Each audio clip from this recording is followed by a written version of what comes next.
Welcome to today's episode. I am joined by the very special Aaron. Hi. And for people who don't know who you are, Aaron, who are you?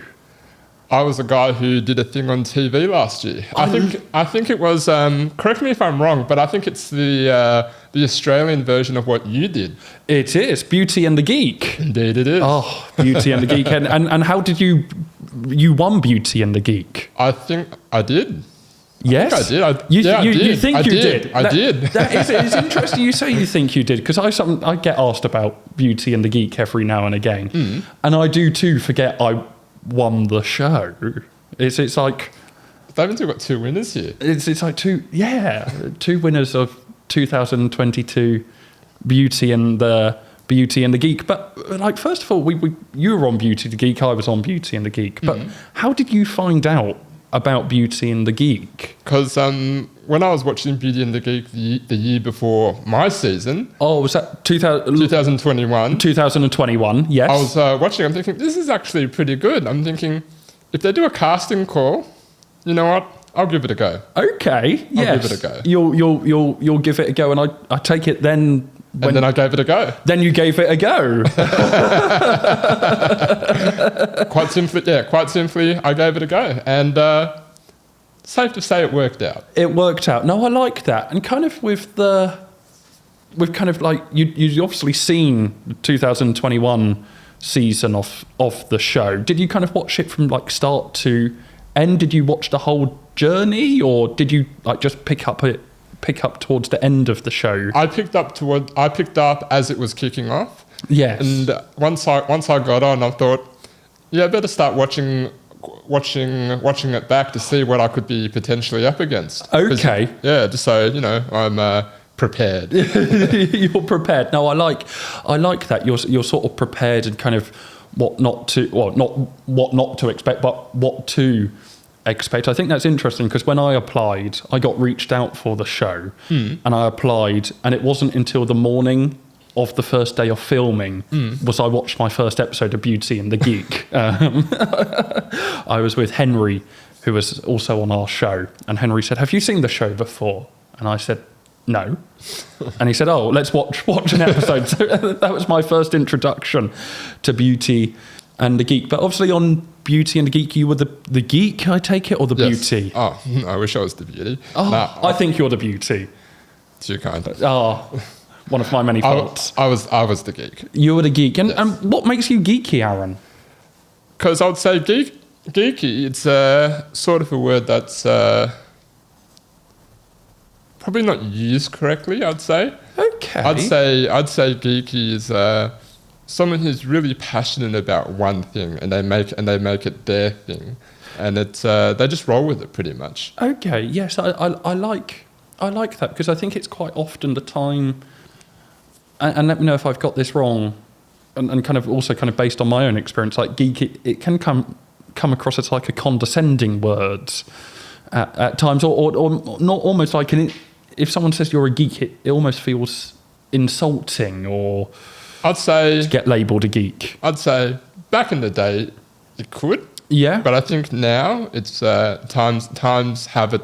I wouldn't say times are a changing. Times have a changing. Yes. And the word geek is could be almost a compliment. Okay. I like that. Yes. Yes, that makes sense. And what is your geeky passion? My geeky passion are my trains. Trains. I love my trains. And have you loved trains from an early age, or just kind of progressed into trains, or tell me about trains? I think like every other little kid, it started with good old Thomas the Tank Engine, and Yes. it's just grown from there. Because remind me, on Thomas the Tank Engine, you had Thomas. Yeah, Thomas, Percy, Gordon. Was Percy the green one? Yes, or the small green one. The small green one. Because you got Henry. Yes. The big green one. Gordon, the big blue one. And Yes. I could go on, but I love that. Yes. Well, yes, that was it. And what was the red one? James. I like that. What was your favourite Thomas the Tank Engine train? I don't know. It was really hard to have a favorite because it's it was just really enjoyable to watch as a kid because I think that's where every little boy's passion has started for trains is just by sitting around watching Thomas the Tank Engine. Yes. Oh, funny, quick trivia piece. One of the main Thomas possessions I have is because you know how they were all released in books? Yes, like the hard. Yes, that was it. The little books. Yeah, yeah. I actually have at home is the complete collection, all in like a hardcover. Oh, Aaron, that's fantastic. Yeah, that's actually a pretty special book to me. So I like to say I'm guilty of giving it a little peruse every now and then. Yes, I like that. Yes, flicking through the kind of the Thomas the Tank Engine archives, and it's quite interesting with some people. They kind of have a hobby or an interest from an early age, like Thomas the Tank Engine, but it gets lost kind of as they progress into a career or into adult life. Did that get lost for you, or did the interest in trains become a profession? Or it actually has become a profession. My day job back home is that I drive trains in Sydney. Okay, yeah, that's incredible. Yeah. When I was young, I thought, I always wanted to work in the railway. Yes. So, I did my thing, went to high school, went to uni, and I thought, yeah, you know what? I better start looking for work. Yes. And, they were hiring people on the railway. So I thought, yeah, I'll start off small first, and then I'll work my way up. Work your way up. Yeah. No, I like that. So you sort of by profession kind of trained, and even after you did Beauty and the Geek, did you go back on, or did you continue the day job of trains? Yes, I went. Yes, as much as Beauty and the Geek was, I can't really describe it. I can't really describe the experience. It was so good. Yes. And then after that, I thought, you know what? Time to get back to doing what I love. Okay, no, I like that. So you because obviously you won the show. And was your show, was it pre-recorded to it actually being aired on television? That is correct. That is okay. That's correct. So that kind of in between period of between it being filmed and filming ending and actually kind of you don't quite know what to expect before it gets released onto television. Having to keep my mouth shut for a few months was very difficult. Very difficult. That's it. I understand. And did people know? Did you tell people that you were filming for Beauty and the Geek? No. The first time they found out that I was on Beauty and the Geek was when the promos came out. Really? So you kept it incredibly quiet. As far as a few very, very, very, very, very, very close. Very, very close. Yes. Close people knew, but with other people, they just thought I'd went on a 6-7 week holiday. Oh, okay, that's it. So you didn't, and even during that time, you didn't have a cover story or no. Okay. As far as people were concerned, I was on annual leave. You're on annual leave. I like that. I think I had a variety of cover stories, but it was quite interesting. People were coming up with all sorts of rumours while I was away or not around, because I was living my normal life and then I disappeared. And I didn't tell. I changed my phone number. I changed my Facebook profiles. I changed everything. So people had no idea. Yeah, it was interesting saying to work, saying, yeah, I need to disappear off the face of the earth for 6 to 7 weeks, and I can't say why. Yes, that's it. And then you obviously come back and people are like, how was your holiday? They'd think you'd be touring Europe or... Yeah. And I'm thinking, you look different. You look different. Yeah, change it up on a holiday. Oh, yes, because obviously during the show you had a makeover and things like... you had the makeover and obviously kind of like the whole experience of going through all the challenges. Just kind of touch on that or talk that through, because Beauty and the Geek, for people who don't know, it's like a social experiment where geeky people, predominantly male geeks and female beauties. You don't know how to talk to women. You learn how to talk to women. Who pretty much hopeless when talking with the opposite sex. Okay, yes. That was, I came thinking, they're gonna. What I don't know what to do. I hope they're gonna help me.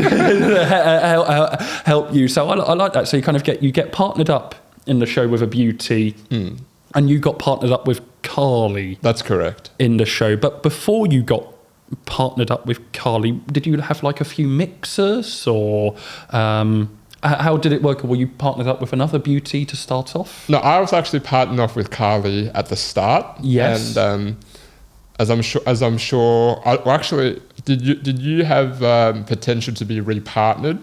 Yes, during our show, yes, we kind of got initially paired with, as a geek, so I got initially paired with a beauty, and then there was another time where it was repartnering, so we swapped. Okay, so it's like we swapped. Some people stayed with the same partners, but other people then changed. Okay, so it's like partners. So it's like with us. Yeah, we.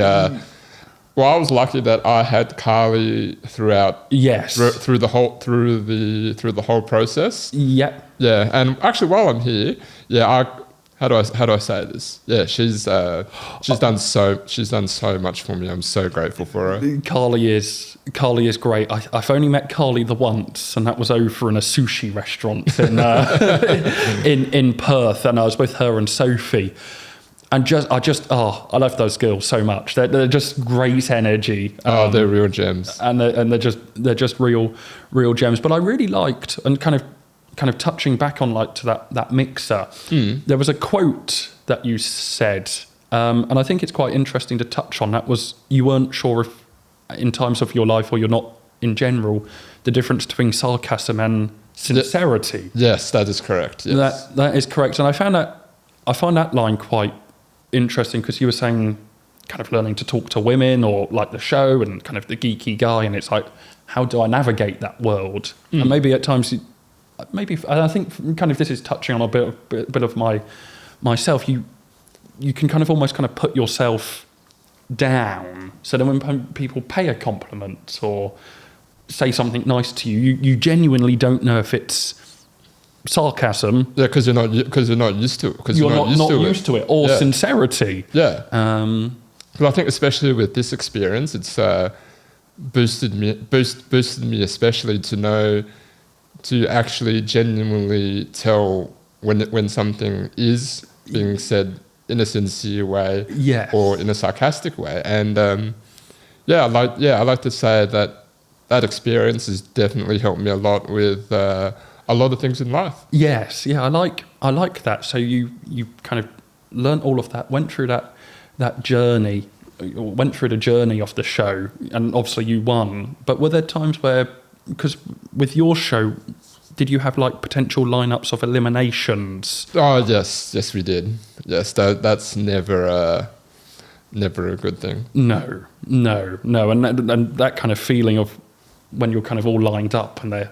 Yeah, because you never know. You never know whose name will be called out. Whose name will be called. I remember being in that kind of environment or that situation, and you don't quite know whose name's going to be called out, or you don't know whose name will be called out like the following day. And when I was going through that experience, it was like I had to push myself. It was like, if I want to say something, I might be sent home literally tomorrow. If you get eliminated, you literally go home the next day. So it's like, okay, well, I don't know what will be around the corner. Let's just push myself to go and do as much as I can today, if that makes sense. And for you, was that the same? You try and push yourself, or? Yes, because you don't know. Because with us, after we filmed our challenge. Yes. The winner was announced.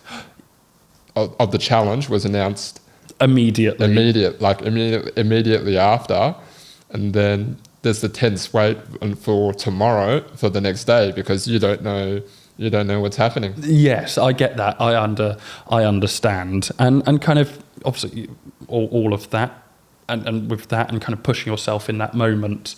So on that moment of you're kind of pushing yourself in the challenges because you don't know what's around tomorrow, kind of being outside of that show environment, has that mindset kind of impacted on you on a day-to-day basis at all, or kind of has your mindset changed? Sort of, none of us literally know what's around the corner. So do you kind of push yourself that little extra bit? A little bit, because you don't know what's happening you don't know what's happening tomorrow. It could be anything really. Yes. No, I get that absolutely. And kind of what has kind of led on since doing Beauty and the Geek for you? You continued on being a train driver, but did anything come of it? Were you recognised, or any interesting events, or what's it kind of led on to? The being recognised in public was initially it took a bit of getting used to, because you have these complete strangers in the street coming up to you saying, "Oh, you're on TV." You're on TV, yes. And that would be quite interesting. It's like you're getting recognised because you're on TV, but almost like in a circular way, you went on TV to sort of, you were saying about kind of learning to talk to the opposite sex, or maybe making conversation with people. But then you're actually being recognised because you're on TV. Yeah. And you almost, in like a weird way, have to make conversation with people. Pretty much, yeah. Because you can't just ignore them, because they're giving up their sort of way, spending their time watching you on the TV. That's it. And you don't want to give them a bad impression. Yes. Because you don't want to, because then they'll say, "Oh, so and so, like Aaron, Beauty and the Geek winner, is ignored me or something." Ignored me, or you sort of blanked them or something. So that'd actually be quite interesting. Because articles about TV people can be very ruthless sometimes. Yes, and did you ever kind of experience that, or kind of like when the show was being aired, did you kind of worry about what people might think of you being watched on TV, or what might be written about you, or anything like that? A little bit, but then also I was taught you can't, as much as you want to, as much as you try to, you can't control what people think or say about you. Okay. As much as you try, you can't control what people are going to think or say about you, and that's life pretty much. Yes, yeah, I follow. That makes sense. You can't control it. Almost kind of, it's maybe a painful lesson to learn, or like when you're experiencing that, but kind of in that reality, it's all, you might read kind of a hateful comment about you on social media, or there might be something about you, but just ignore it. Yeah. Or just don't read it. Or have a laugh about it. Which I actually do have an example about. Please share. So probably a month after the finale aired on TV, I went with Lockie to an event. It was the 10th anniversary of a major men's magazine in Australia. Okay. And there was influencers, reality TV, a lot of people galore. I'm thinking, wow, this is what an event feels like. Yes. And then I was talking with a person from another reality TV show. Okay. Her name was Olivia. She was on Married at First Sight. I don't know if you got a version of that in the UK. We've got Married at First. I must say, I've not watched it. I've actually met some of the Australian Married at First Sight people, but not the UK. I've not watched the UK one.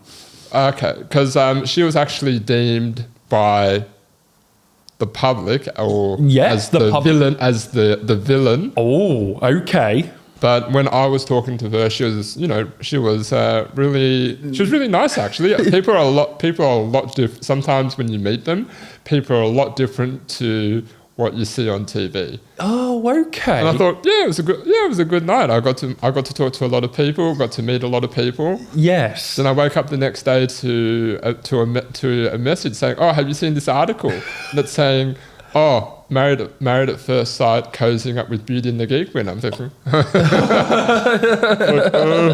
God. Oh no. That's like, initially it was a bit of a shock, but I'm thinking, but I had a good laugh. You had a good laugh, and that was actually interesting, because it sounded like you had quite a humble beginning. You're just passion for trains. You became a train driver.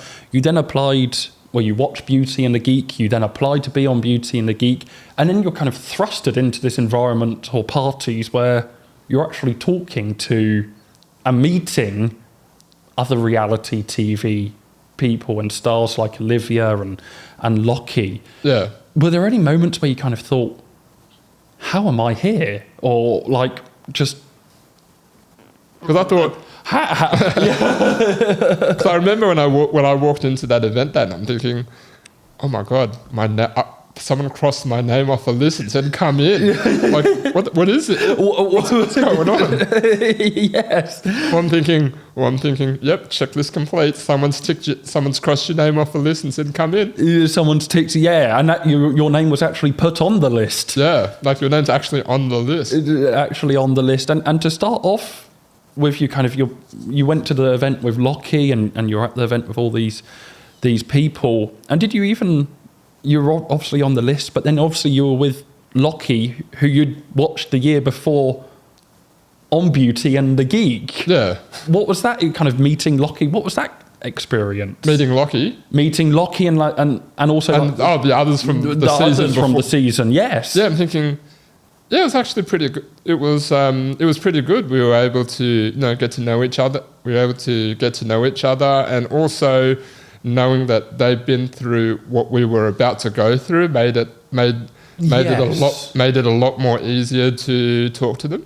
Okay, yes, it was almost like that shared experience. Yeah, because they've been through what we're about to go through, so they know exactly how we're feeling and that it's normal. That makes sense. I think actually I reach out to you. I think I even myself, I reached out to you before my show was aired, because there's only two versions of Beauty and the Geek in the UK, one from 2006 and one from 2022. And I'm fairly certain I sent you a message. I just couldn't tell you I'd won. But it was like, this person too is nice kind of... Oh, it's nice connecting. Nice connecting with people. Like, it's nice connecting with people from other reality shows as well, because they've been through what we've been through as well, even though it might not be exactly the same. We've all been through the highs and lows of reality TV, and yeah. Yes, and looking back on that now, if someone said, Aaron, take yourself back knowing what you know now, would you do Beauty and the Geek again? Oh, for sure. Oh, 100%. For sure. I'm sure you would too. I must say, I look back on it now, and neither of us would be sitting here if it wasn't for Beauty and the Geek. Pretty much, yeah. I would say so. I would say that too. Say so. So obviously you'd won the show. Was there kind of like prize money involved with your show, or with our show? It was a £50,000 kind of split prize. And yours, was that a similar? Because I think giving currency with exchange rates. Yes, we've got the currency conversion. I think with currency conversions, I would say approximately, yes. Approximately about 100,000. Yeah, 100,000 Australian dollars. That was split between the two of us. Yes. And if you don't mind sharing, what did you do with your prize money?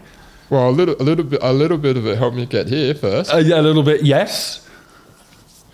But the rest of it is put in savings. Put in savings, yes. Yeah, no, I like that. I get asked every now and again. I thought I'd ask. I get asked a lot too. So have you spent it all? Have you spent it all yet? But actually, quite a bit of it will be going towards getting some teeth work done as well. Oh, okay. Yes. Maybe I should put some of mine towards that as well. I always feel slightly insecure about how my canines kind of poke out, and it's like fangs, but oh well. Dentists can work miracles nowadays. Dentists can work. A shout out to all the dentists. Shout out to the dentists. No, I like that. So you do it again, and with the prize money, that's interesting. I get asked often, and it sounds quite boring when you say I just put it in savings. Like, savings. What's the fun? What's the fun of that? That's it. But it's nice to save it there for a rainy day, and kind of taking all your experiences of kind of reality TV, Beauty and the Geek, and kind of moving forward? Any great plans for like the next coming years, or just enjoy the moment? Just enjoy the moment as it comes. I love that. Because it's too far to think ahead, because plans can change.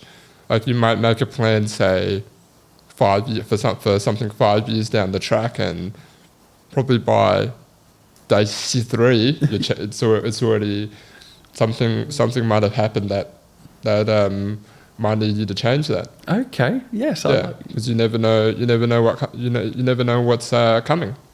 No, I like that. Yeah, you never know what's around the corner. So your sort of message would be to anyone out there and listening would be enjoy the moment, because you never quite know what's around the corner. Pretty much, because you never know what's coming. I love that. I think on that note, thank you very much for coming on. Thank you, Martin. Thank you for having me. I know it was probably this is probably the longest I've had to travel to appear on someone's podcast. A podcast, yes. You've literally travelled halfway around the world. It's only, 17,000-ish kilometres? 17,000-ish kilometres, yes. Yes, I think, 17-ish thousand kilometres. well, thank you for travelling the 17,000 kilometres to get here. But thank you for having me, Martin. No, you're welcome, and thank you for coming on. Thanks, Martin. Have a good one. You too. Bye.